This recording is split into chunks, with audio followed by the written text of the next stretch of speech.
Well, hello and welcome to WP Product Talk. I'm Katie Keith, co-founder and CEO at Barn2 Plugins, and we meet every week to talk about an important topic for WordPress product businesses. And this week, we're going to talk about marketing your WordPress product. So we've got special guest Alex Denning today from Ellipsis. Alex, do you want to introduce yourself? Sure. Yeah, thanks for having me. I'm Alex. I'm the managing director of Ellipsis. I have been involved in WordPress for, I don't know, maybe 15 years now. And yeah, I run a marketing agency. We solve marketing problems for people. We do strategy and execution of that strategy. Yeah, we're focused on WordPress. Yeah, and I think we've been working together for like 6 years or something as well. So yeah, interesting. Yeah, it's a while. Yeah. So I thought this was a really important topic to do. Normally we'd be doing it with co-host Matt Cromwell from StellarWP and GiveWP, but he's not well today. So you've just got me and Alex. We really wanted to talk about marketing because it affects all WordPress product businesses.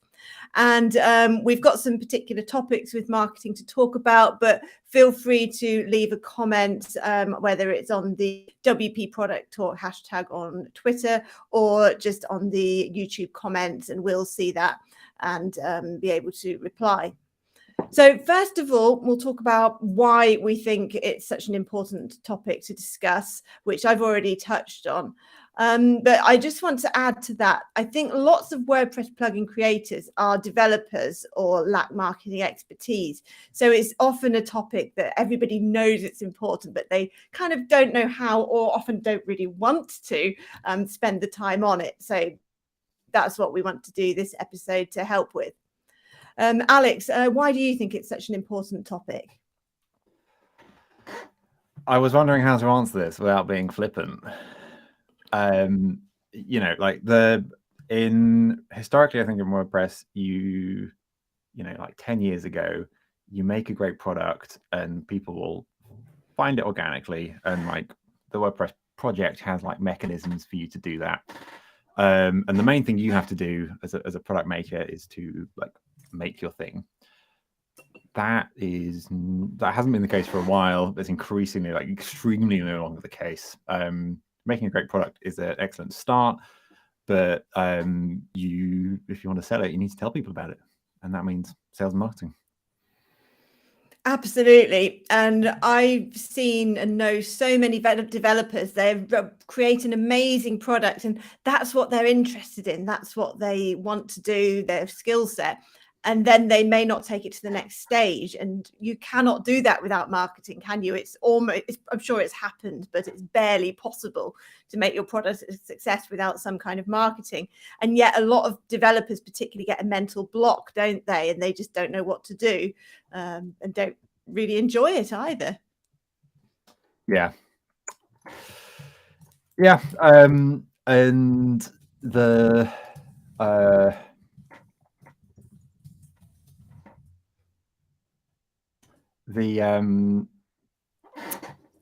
it's, you know, it's common for partners on WordPress product businesses to have like a technical person outside of WordPress. You generally match that with a non-technical person. Less common in WordPress, I would say.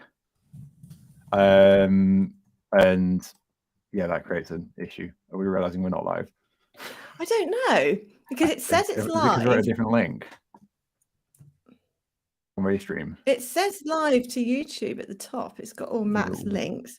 Sorry if anybody is seeing this. We're seeing evidence we may not be live, so we want to check that people can actually see this before we start too much. It's got all the destinations on the top. It says streaming to all of them, and yet it doesn't show up on that link.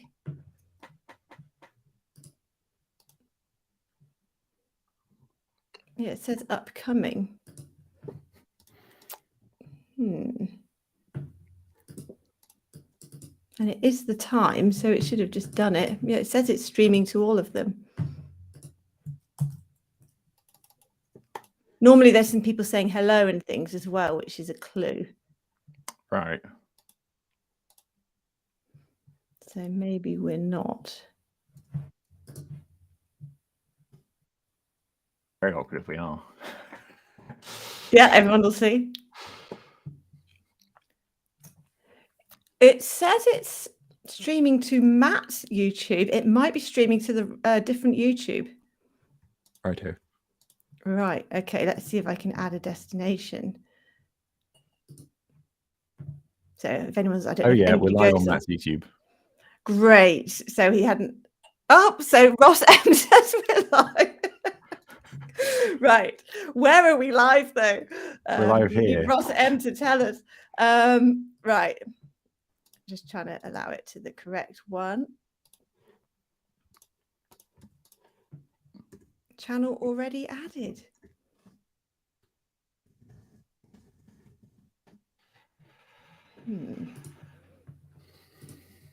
It says it is doing it, but I don't know.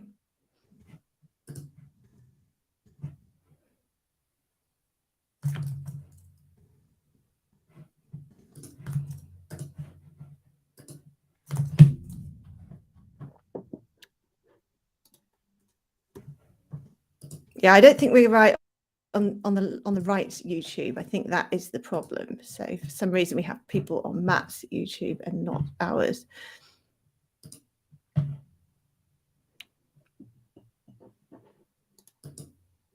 Oh, I think it might be doing it. Sending data.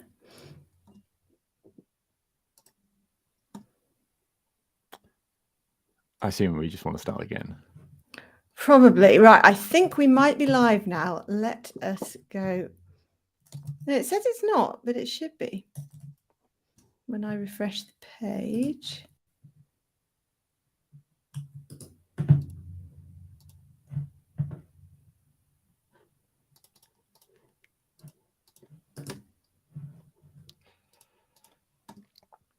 I can still see us on Matt's Oh, YouTube. if you go to multi-stream, if you go to the live tab, there is something there, but it's not linking up with the correct one. I do not have that tab. No, it might be because I'm logged into YouTube. Right. What to do about that? So link it up to the correct video. Oh, I see. Yes, multi-streaming with live.io. Okay, yeah, it's not on the link.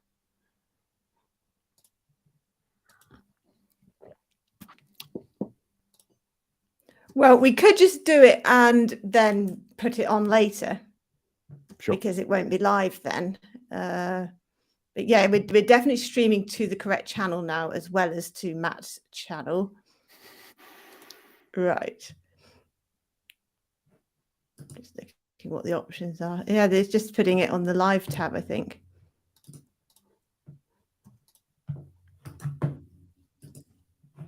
But we are live on that. Right. Well, I think our only option then is to just do it and then make sure it's added to all the correct podcasting things in the YouTube channel afterwards. A lot of it gets posted afterwards anyway, such as the podcast apps and things. So, yeah. So let's sort of repeat the intro briefly without going over everything in case anybody actually saw it. And then we can just carry on. How does that sound? Great. Okay, great. So we are now streaming to 5 different places. So we're talking about product marketing and why it's so important, particularly since a lot of product founders and developers that might have built a product and don't know what to do once it's launched, and often don't really want to become marketing experts.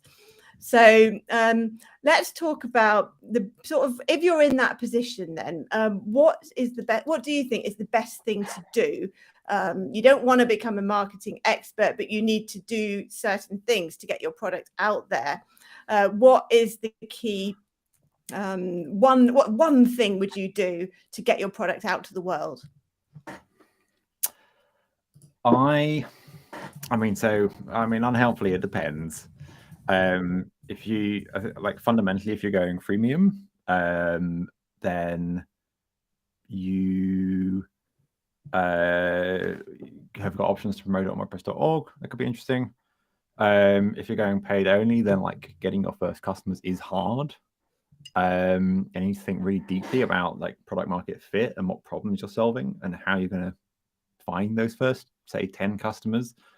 I think it's one of the hardest parts. And I guess a big thing for in WordPress, like if you're entering an existing category, then you can take a relatively clear guess at the product market fit. Like if you want to make a contact form, you can have if your thesis is like, we're going to make contact forms slightly easier to use and this will be our competitive advantage, you can probably take that to market without worrying too much about the product market fit.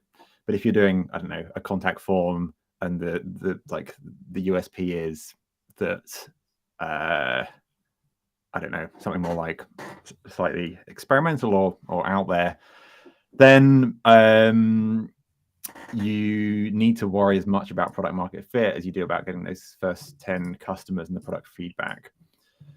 Because a lot of WordPress plugins are like functionality driven, I think we tend to assume that product market fit is easy and that like you do the thing. It's a WordPress plugin to do X, and like the question becomes, does it do X? But as the market becomes more competitive, bigger, etc., market fit would be the thing I start thinking about more. Yeah, and because there's not always existing functionality. The easy way to market, and certainly what we do at Barn too, is things people are searching for, build a product that meets that need, and then it's actually relatively easy to market. And we can talk more about how we do that in a bit. But then there's also creating categories, isn't there? And that whole side of marketing where people don't even know they have a need for something. And that's a much bigger challenge. That's when you might want to have a lot more resources, for example, maybe go down the funding route to really spread the word to create the awareness. And I think that's the much more challenging option. So yeah, for getting started, I think it's better to go down the former route. But I admire people with the confidence to do the latter as well. By all means. Yeah. So with one thing about your experience, Alex, is that you work with so many product companies that you have a really great cross-section about what works. So I'd love to hear some more of your insights about what are the most effective things that work across the board, because you have that broader view than I might have as the owner of just one company. Sure. So my colleague James, our head of strategy, and I answer this question, like hundreds of times a year. Sorry. So yeah, we get a fairly good read on like feedback on what moves the needle and what doesn't. The thing that we all keep coming back to is SEO content. I know it's a big part of customer acquisition at Barn too. And this has been like the big thing that has worked. It's a big thing that drives growth sustainably for a lot of businesses, and it remains my favorite channel. I guess the flip side is it's hard and it takes time, etc. This is why you might hire us to do it. Of course. Because we spent many years thinking about how to do it properly, etc. Done well though, that remains my favorite thing to do. Beyond that, if you're using freemium, then trying to convert people out of freemium makes a lot of sense. If you're using something like Freemius, then I would look at email and converting out of that. You can generally pick up like a fire hose of email from your active installs, especially if you've got any sort of distribution through WordPress.org to speak of. Like the Freemius API will just spit out emails and loads of information about where people are using your product, your free product, like what their site is, what the URLs are, that kind of thing. And I really like email as a way of doing like personalized upsells, but at scale. And that can be really effective when done well. Your WordPress.org listing, also important. Your website copy, also important. We tend to think about it in terms of like, people use a funnel analogy when talking about sales funnels. And this is not accurate, as in like, if a funnel, you put water in or your liquid in and all of your liquid comes out the bottom. And when people talk about sales funnel, they refer to like different stuff leaking out at different parts of the funnel, i.e. it's like this shape in terms of like you lose people at every stage. In a funnel, obviously the funnel, you retain everything. And so whilst it may be prudent to add more people into your funnel, it may also be prudent to stop any leakage out of your funnel, because a funnel should retain everyone. Yeah, we need a new analogy. What does leak? Because funnels are solid. Right, not like a sieve. Yeah, a sieve that's funnel shaped. Is that a thing? It'll have to be. This could be a new product. Great. Yeah, you can write a book on this. Probably someone has, and I've stolen it, but I'll take the credit. Yeah. Yeah, because there's so many different things, it's hard to know how to focus. So let's move on to story time, which is the part of the show where we each talk about a specific story or experience that we've had with regards to the topic. I'll go first to basically give you a chance to think. So I thought I'd talk more about our marketing setup at Barn 2. So we have to give some background, we have 20 premium plugins, maybe 4 or 5 free ones, and most of them are WooCommerce, but they're not all WooCommerce. But like I said before, all of our products are really specific and things that people are actively searching for. So we've tailored our marketing accordingly. As Alex said, content is super important. So we do a lot of work to find the right keywords. We've been working with Ellipsis since like 2017. And while we do have marketing people in-house now, as we've grown, we still have them helping us with coming up with new concepts for articles based on evidence. So we try to put evidence in everything we do. And Alex likes the phrase reduce randomness, don't you? That's one of your things, to reduce randomness in marketing. So we do a lot of work to try and do that and produce long form content that will rank in the search engines to promote our products. But we also do other things as well. For example, a lot of WordPress product companies, and I don't think Ellipsis specialize in ads, but you will have some insights into this, that do ads and find that they're not profitable. And we actually do make a profit from our Facebook and Google ads. So I'd say they are worth trying. My advertising guy for Google, I actually found on Fiverr and paid him like $100 to set up ads. And amazingly, they were profitable. So it is worth running experiments, even when people say things won't work. And we pause ads that aren't profitable and put more money into the ones that are, and so on. And it works pretty well. So while it's not as good as content, it is worth looking at other channels like that. And we've also recently, and this is a bit of an experiment, we've hired a full-time YouTuber because we've identified we get quite a lot of sales through YouTube. So we now have somebody permanently trying to grow our channel and build our name on that, because YouTube is I believe it's the second biggest search engine these days. So there's lots of benefits from video. So at Barn 2, we try to use lots of different marketing channels which get our products where people are searching for solutions about WordPress. What about you, Alex? Also, I think a common story when people come to us is like, I've done ads and it was like burning $10,000. Like I would have got more value from them if I burnt them for heat. And I think your story is interesting, part because of the outcome. This was the thing that's worked for us, but it's the key point that gets missed, that I think that you do very well, that gets missed, is we turn off ads that are unprofitable, and like we keep an eye on it. And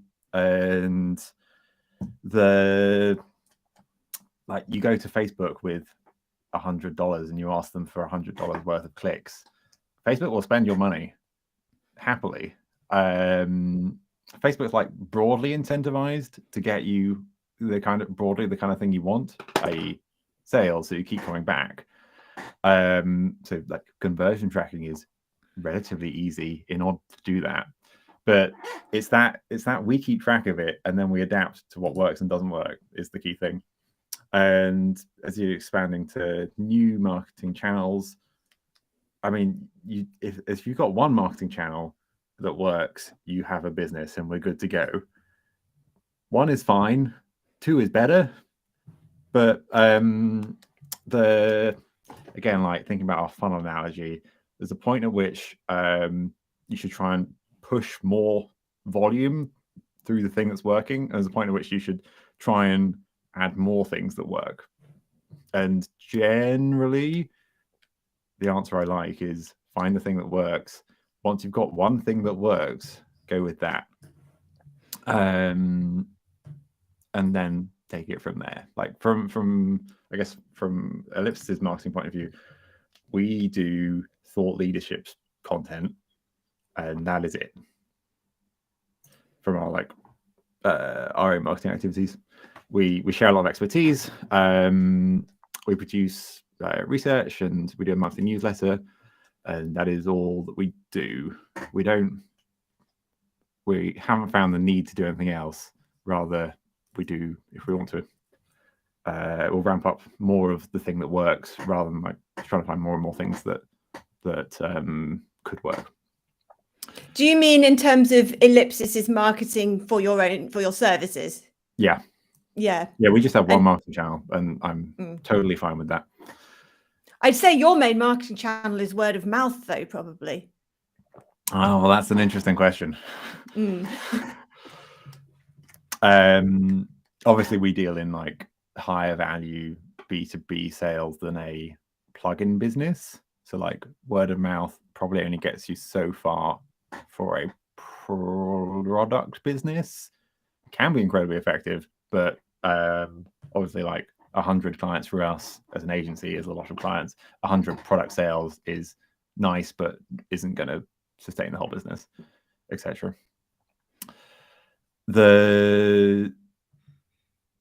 I really like finding the thing that works and just doing that, and being prepared to experiment with that.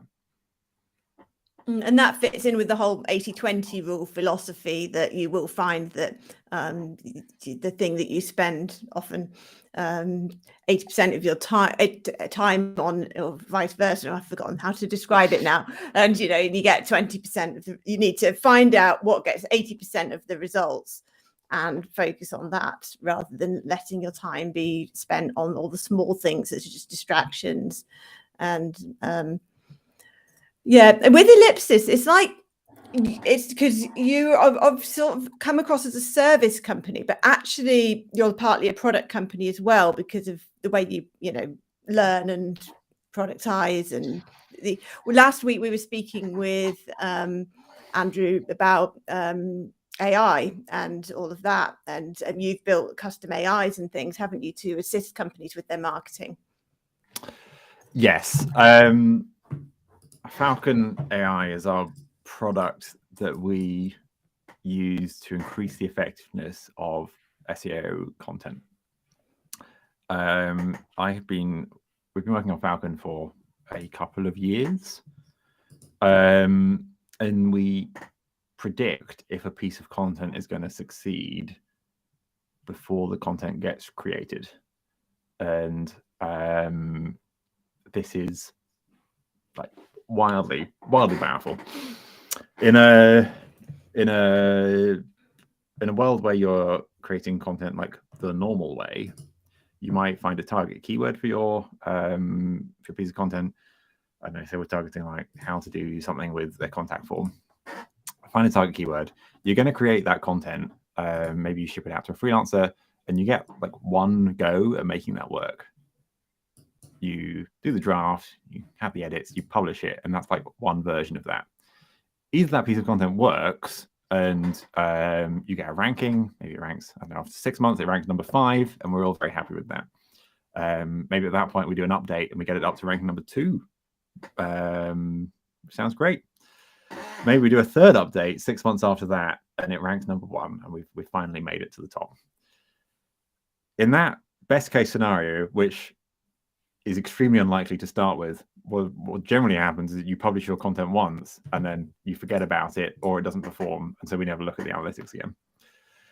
But in that best case scenario, you've been through like 3 versions of that piece of content. With Falcon, we will go through an infinite number of versions of that piece of content by turning the things that make up the post, so like your title, your meta description, your headings, word count, sentiment, tone of voice. Take all of those things and we'll say, what if we did A? What if we did B? What if we did C, etc.? And what would the rank be if we changed, if it was A, but we changed the meta description? If it was A, but we changed the meta description and the word count, etc. And so you go into publishing a post having looked at like 1,000 versions of what that post could be, rather than just your one, this is what I think is best. What we found is that most SEO content doesn't work. It's very common for technology companies to have like 80% of their content will get fewer than 10 clicks a month from organic search. And that is just wildly wasteful. And what we're doing is predicting, are you in that 20% that does work? Yes or no?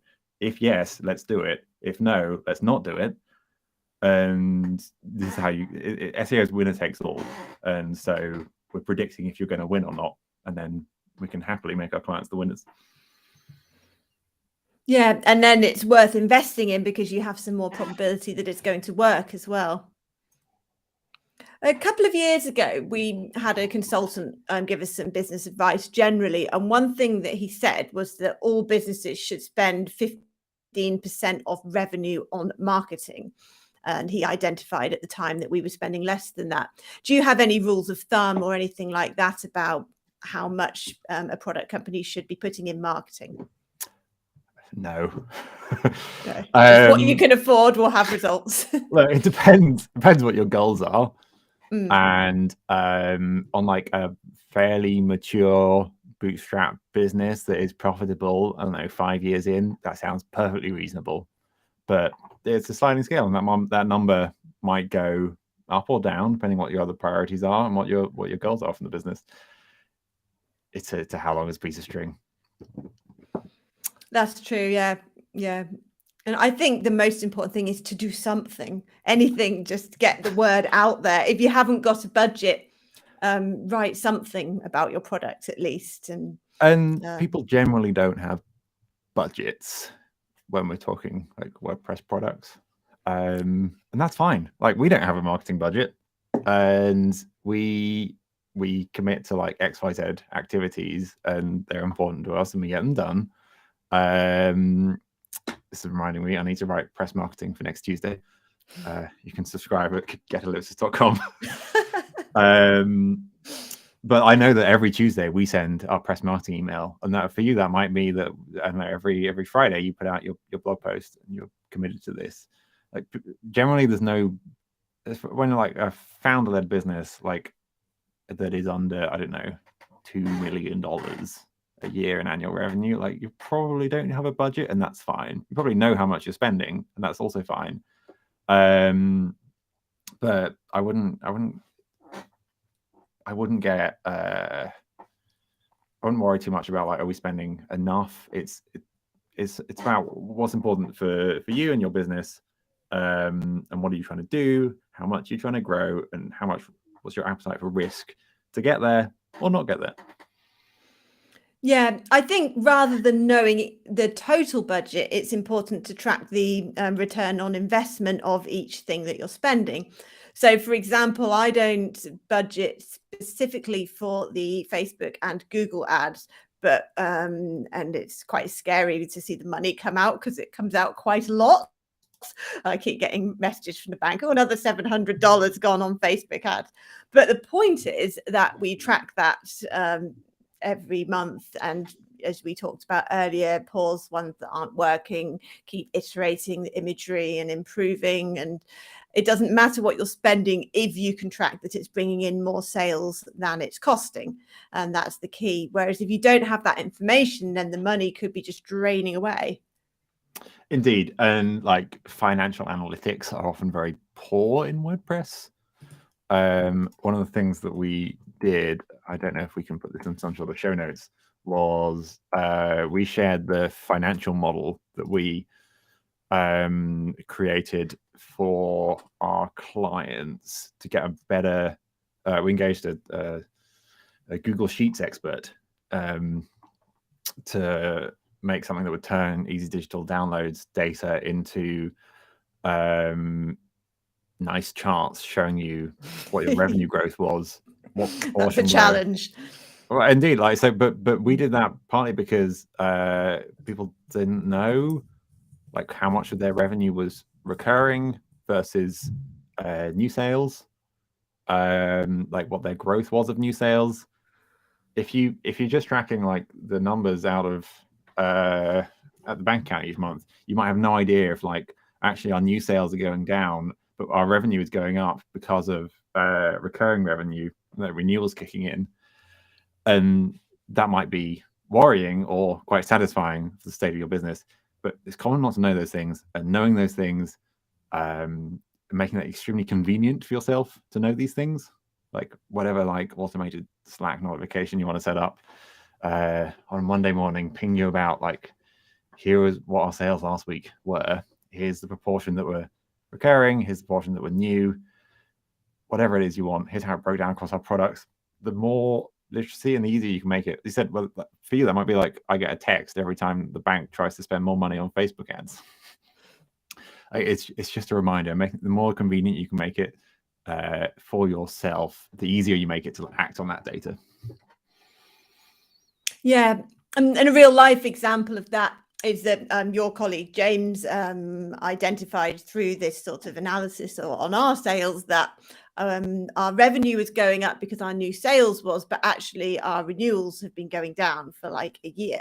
And so that's given us something to investigate. I'm not sure exactly what to do about that because we're quite good on maintaining, you know, all the emails and everything and retaining people, but it's interesting to know that the renewals have been going down, and that obviously if we could stop that, then that would make a big difference. So we need to, now we've got that data which was not available readily from EDD, then we know to analyze that. Is it just a post-COVID thing or something, or is it something wrong with the company that we have the power to change? So the data you can really use in actionable ways once you've got it, and as you say, that is sadly lacking for a lot of WordPress product companies. You could do a lot worse though than find our spreadsheet, which we made public, and dump your EDD export into that and spend an hour looking at numbers. Yeah. Or if you hate doing that, then get Ellipsis to do it for you. Because a lot of product companies, but it's really great that you release that, because a lot of people do like to get in with the data, but they don't know quite how to format it or something. Yeah, problem to solve for the industry. To be fair, if you want more stuff through Stripe and use Stripe rather than PayPal, Stripe's reporting is decent. It's something you can use a bit more easily. But yeah, problem one is get something that works from a sales and marketing point of view. Problem two is understand what is working and where you can do more. Yeah, that's true. And in terms of the data, there's sort of two strands of that. There's the data from how your business is doing, the sales, the renewals, and those stats. And then there's your marketing stats, your SEO, where you are in the rankings for your keywords. Is that going up or down? Your overall visibility. Do you have any particular tools? I know, Alex, you subscribe to all of them pretty much. Ellipsis have a big suite, I believe, of all the SEO tools, but do you recommend any in particular for product company people? So the vast majority of our work on the marketing implementation side is SEO content, and we do this through our flagship service, Content Growth. For Content Growth, we have built our own SEO reporting stack, which is a slightly unhelpful answer. We track everything like religiously, and we've ended up building our own like reporting analytics that pull out of the Google Search Console API. And internally we have a huge database of everything, and then we can understand what that's doing in real time, and if stuff is performing as it should or shouldn't do in real time, and then we can take action based on that. We did that because it's extremely important to keep track of like your funnel metrics. If you're thinking in terms of KPIs, your like top level metric is revenue, and then you'd have like metrics that explain that. And yes, like the number of people who visited the product page last week would be a great explanation metric. And then your like second tier metric will be like how many people clicked from Google onto the product, or like onto a blog post about that product last week. So we keep track of like stats in terms of like top level metrics, Y metrics, and action metrics. And we've ended up building our own like wildly complicated system so we have control over it, and the Google Search Console data is more accurate than anything else. It's more accurate than Google Analytics for the same information. So we do that. That's not very helpful or actionable though. So short of spending a year building the world's most complicated Airtable, I'm not really sure what to tell you. Yeah, we've started because we have in-house stuff, and we use Ellipsis for idea generation and research. We've signed up to a few things like SEMrush and ClearScope to try and do it ourselves, although there is a lot of data needed, and it can be quite overwhelming when you've got hundreds and hundreds of posts that you want to optimize all at once. There's a lot of tools. Yeah, so like we have moved away from using these commercial tools, especially on SEO stuff, and it would either run through Falcon or we'll use our in-house reporting stuff.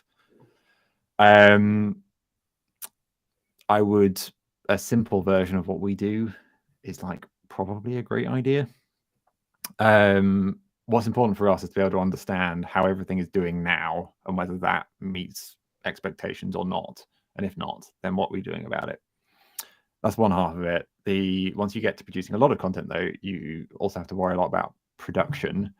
And so having metrics for production time, production quality over time, etc., becomes more and more important. One of the big things that we keep an eye on is the number of days it takes us to produce a post, because it's really easy for that to be like 200 days. Like we start working on this post and we ask the freelancers to start writing it in January, and then suddenly it's like June and we haven't got the post out, etc. One of our conclusions from this is we now have a writing team in house rather than use freelancers, and we found we can turn content around wildly quicker, and this is very pleasing because it shows up in our production metrics and stuff like that. It's for us, we have the bandwidth to like we have the bandwidth to look at a wild amount of data and keep on top of it. If I was running one plugin business, I probably wouldn't worry quite so much about my production time being 42 days rather than 41 days. But certainly you would want to know that like stuff is going out, it's meeting our like, this is what our OKR is for number of posts on each month. This is what we've met, this is what we haven't done. Here's how we're managing these things. And then once we've done the work, our action metrics, here's how it's doing. And then you create a nice virtuous cycle of dealing with those metrics, improving stuff, and then you're away. It's interesting because we've moved away from having in-house writers. We produce enough content to justify 2 or 3 in-house writers, but when I hired people, the production just went down so much. I couldn't believe how little people were doing in-house compared to the freelancers. So now I'm just trying to have a really regular team of good freelancers who know the timescales and everything. But at your scale, you can really implement processes and expectations and so on. So it's worth you investing that extra time, I suppose. Yes. Yeah, I mean we've got a lot of like managerial overhead to have the capacity, like management capacity to like run and nurture and grow a team, and that's very important. And then we've got like from a content process point of view, we've got the structure to be able to plug in say our in-house writing versus going out to a freelancer, etc. We just felt that we could improve quality, production times. Does increase cost a little bit, yeah, but we thought that those were acceptable trade-offs. Yeah, sounds good. Does sound good. So, what are your thoughts about marketplaces? Because when we first started the switch from service company to product company, I had no confidence in marketing, despite having a marketing background. And I thought, I want to be on a marketplace because that will give my product the exposure that I might struggle to get on my own domain. That didn't work out in the end, and we ended up launching plugins on our own domain, and it went great because we were niche enough to get rankings very quickly for what we needed to, and therefore get sales. So I'd be interested in your thoughts about when it's appropriate to sell directly and when it's appropriate to use a marketplace to give you that step up. So, I mean, I think you've captured the exact reason you use a marketplace. It effectively outsources sales and marketing beyond like a single product page listing. And to the extent that that is possible, or like that the marketplace offers that, then great. If you look at like ThemeForest 2010 to 2015, you could put your theme on ThemeForest and you have a great time with sales. And the one thing you can control, the listing, like people's listings on ThemeForest are incredible, like pages and pages of features and like all these beautiful graphics. And it's all like every inch of the product listing is perfectly designed because that's the only thing you have to do. And the marketplace takes care of everything else. They will of course take a fee in exchange for that, a big cut of the sales price. And yeah, that's what they offer. On, I guess, like I don't know, something like AppSumo as a marketplace offers much of the same like distribution value, and you have to provide, again, product listing, information about your product, and they take care of the distribution. Something like, if you can get those, if the marketplace does offer those things, then great. The instances where my experience has been those marketplaces like come in waves, and ThemeForest kind of is, I wouldn't start selling themes on. I'm picking on them as an example. I wouldn't say. But the business model is a problem as well with them, isn't it? Right, and as an example, I wouldn't start doing that now. Similarly, like AppSumo can net you $100,000 in a weekend, which is amazing. But then you've got to service all those customers over the next 10 years, which is less amazing. They come with benefits and trade-offs. If the marketplace does genuinely offer sales and marketing distribution, then it's certainly something to think about. But those examples, there tends to be a window where that like becomes true for marketplace, and it's increasingly harder to find those. One thing you do get is the increased domain authority from selling on that site as opposed to your own. But as you say, you have to trade that off against the fees that you pay them. We last year seriously considered putting some of our products on the WooCommerce marketplace, particularly since their commission has got a lot more generous recently, so that I think they only want 30% now, whereas it was 70% before or something like that. But then when we read the terms and conditions, you just have to hand over all your rights to your products now and in the future. Even if you stop selling with them, they might stop you selling it on your own website. And so we got put off because of the lack of control and the having to give up our rights. But if we were just starting out, then I think it might have been very tempting.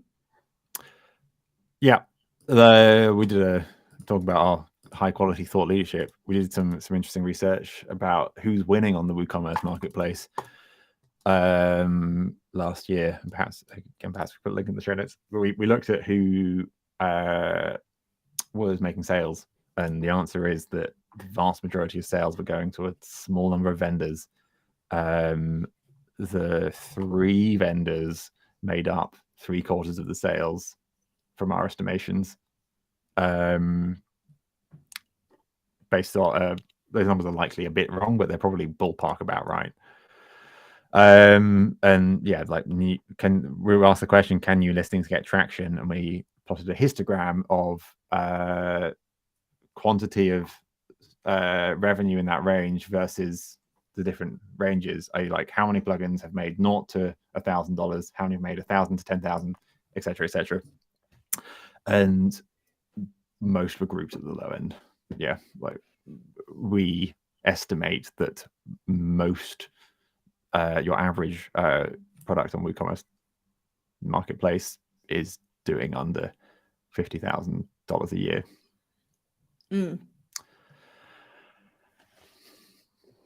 When I did that analysis on ThemeForest back in 2013, which was the kind of heyday that you mentioned a minute ago, and was amazed that the average theme was, and whichever definition of average you use, was making a lot of money, which made it very tempting, but the numbers just don't work now. Sometimes I look at the top selling themes on ThemeForest, and while they don't announce it that directly, if you go to the popular this week page, you can see the number of sales per week and do some sums. And the top themes are actually not making anything like what they were, which is scary. But then you don't hear about themes like Divi, for example, that are independent, which might be doing better than all of the ones on the marketplace. So I'd really love to be able to do a comparison of the marketplace ones and the independent ones, which isn't publicly available. My guess would be that I think marketplaces going in and out of fashion to the extent that you're locked in, you are giving up control. And if you can make it work on your own site, then you're much more in control of your own destiny. And this seems appealing. Yeah, definitely. Yeah, you need to have the confidence you will be successful, and therefore you need that control. Because of course, when you're starting, you might not think it's ever going to happen. I know we were amazed when we got our first sale a few days after launching our first plugin, because we genuinely didn't know anybody would ever buy it. So you need to have that confidence and therefore make the decisions that will work for the future. Which brings me on to the next and final section. I've let it go a few minutes over because of the technical problems which delayed us starting properly earlier. So the final section is to bring everything together, best advice to new plugin shops. So if you're just getting started, what would be your one piece of top advice for them? If you're getting started selling a WordPress plugin in 2023, I would do 2 things. Number 1, make something incredible. I've already got a contact form plugin. Thank you very much. I would love to know why your contact form plugin that you're making in 2023 is wildly better than what I'm already using. Make a great product. It's a great place to start. I would 2, sell into early adopters in the community who can tell people about your product. I would build in public, and I would go on Katie and Matt's podcast and talk about my real-time experience, which I'm sure will be interesting, of how I'm building the products. And I would try and get my first 10 sales through the WordPress community. And I'll do it by talking about what I'm building, being very extremely transparent about what we're doing, what's working, what's not working. Get your early adopters to the extent that you can, get them to become advocates by making an amazing product. That becomes much more likely. And I don't know, then you've got your pathway to your first 100 sales, and we can look at which marketing channels you're going to turn to next. Yeah, I love that, putting the product first. Even in a conversation about marketing, you have to have that great product in order for people to want to buy and to recommend it. So yeah, that's a good way to look at the balance of it. My top piece of advice would be to do something. I know that sounds crazy, but so many product companies or founders get started and they don't do the marketing. They put it on their website and leave it. And it doesn't, you don't need the best strategy at first. Just get the word out there. Ideally using the things that Alex mentioned, such as the early adopters and so on. But whatever you can, if you can find a small budget to either write an article yourself, which doesn't just cost time rather than money, or to use ChatGPT to do something even. There's these options out there if you're not good at writing, that to get the product out there in any way possible, and then to learn, analyze and learn. And that's the key to marketing. When you do something, you learn from it. So that is marketing WordPress products. We've touched on lots of interesting things there, some of which we will be picking up in more detail in upcoming episodes. For example, in the next couple of weeks, we're going to be talking about how to build a WordPress product in a crowded marketplace. And I love that idea because, and it fits with what Alex has used the analogy several times about the Forms plugin, because there are so many Forms plugins, but people like WS Form, for example, are doing a great job at creating new ones and differentiating them and making them successful through effective marketing and a great product, even though you'd think that was impossible because there's so many successful Form plugins out there. So we're going to be focusing on that as one of the upcoming topics. So yeah, tune in every week and talk about a different topic. And we are still looking for guests and ideas for upcoming episodes as well. So thanks, Alex, very much for coming on with us and sharing your insights into marketing WordPress products. And we will, if you send me over that spreadsheet, we can put it in the show notes, sure. And then people can play with the data. And come back next week. Hopefully Matt will be better by then, and we'll have another interesting discussion. So thanks everybody for watching.